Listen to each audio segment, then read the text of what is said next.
नमस्कार,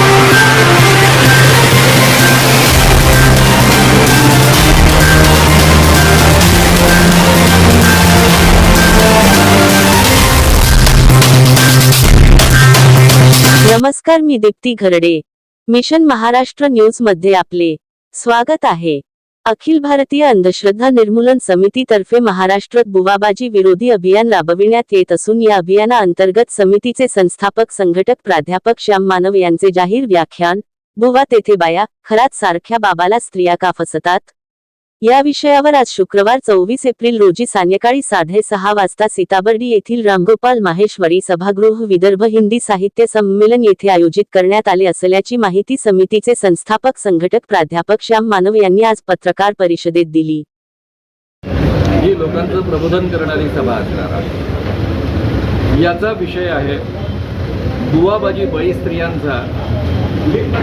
खरात सारख्या बाबांना एवढ्या मोठ्या प्रमाणावर स्त्रिया का फसतात, या विषयाच्या अनुषंगानं आपल्या महाराष्ट्रामध्ये जे सध्या अतिशय जास्त आहे प्रकरण खरात बाबांचं, त्या संपूर्ण प्रकरणाचा उहापोह घेतला जाणार आहे. त्याच्यामागची कारणमीमांसा सांगितली जाणार आहे.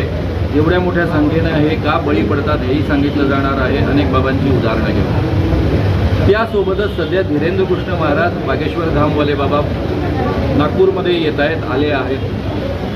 त्यांना जे अखिल भारतीय अंधश्रद्धा निर्मूलन समितीनं 80 लाखाचं आव्हान टाकलेलं आहे, तेही आव्हान देण्याच्या निमित्तानं आजची प्रेस कॉन्फरन्स आयोजित करण्यात आलेली होती.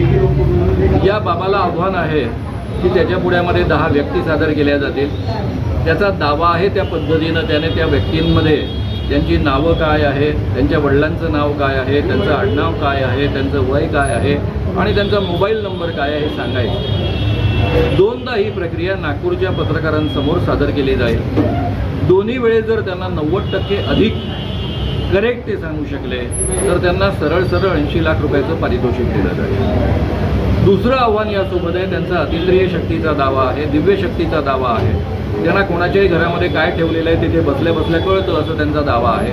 आणि म्हणून पत्रकार भवनाच्या शेजारच्या एखाद्या रूममध्ये आम्ही 10 वस्तू ठेवू, त्या ठिकाणी व्हिडिओ कॅमेरा लावलेला असेल आणि मग महाराजांनी त्या 10 वस्तू नेमक्या कोणत्या आहेत हे दोनदा ओळखून दाखवावं.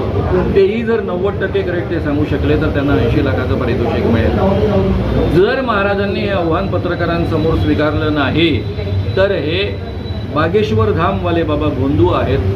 लोकांना केवळ फसवण्याकरता या पद्धतीचे दावे करत असतात, त्यांच्या अंधश्रद्धांचा फायदा घेत असतात. हे लोकांनी समजून घ्यावं असं आवाहन या निमित्तानं मी सगळ्यांना करतो आहे. 26 तारीख से बागेश्वर धाम का प्रोग्राम है, क्या कहना चाहिए, क्या करेंगे आप? नहीं, उसमें कुछ करने का सवाल ही नहीं था. राम कथा को किसी का विरोध नहीं, ना हमारे संगठन का विरोध है, ना किसी का हो सकता है. सवाल है वो जो दिव्य दरबार भराते हैं और उसमें जो दावे करते हैं, इसको भूत लगा, इसको जादू टोना हुआ, अमुक अमुक व्यक्ति ने जादू टोना किया, तुम्हारे काकी ने जादू टोना किया, ऐसा बोल बोल के झगड़े लगाते हैं, लोगों के अंधविश्वास बढ़ाते हैं. आपको पेट की बीमारी है, आपको दिमाग की बीमारी है, अपने आप पहचानते हैं, उसके उपाय बताते हैं. ये कानूनन अपराध है. Drugs end magic remedies act 1954 ये जो केंद्र का कानून है उससे भी अपराध है और जादू टोना विरोधी कानून जो महाराष्ट्र का है उससे भी अपराध है. तो आपकी परीक्षा में अगर वो पास नहीं हुए तो क्या मतलब आप उनके ऊपर गुनाह दाखिल करने के लिए या कोई कानूनी प्रक्रिया आप करेंगे? जी, हम तो ऑलरेडी कंप्लेंट कर चुके हैं, फिर से कंप्लेंट करेंगे. लेकिन देवेंद्र फडणवीस के बाबा होने के कारण कंप्लेंट तो दाखिल नहीं होगी, इतना तो समझ हमें है.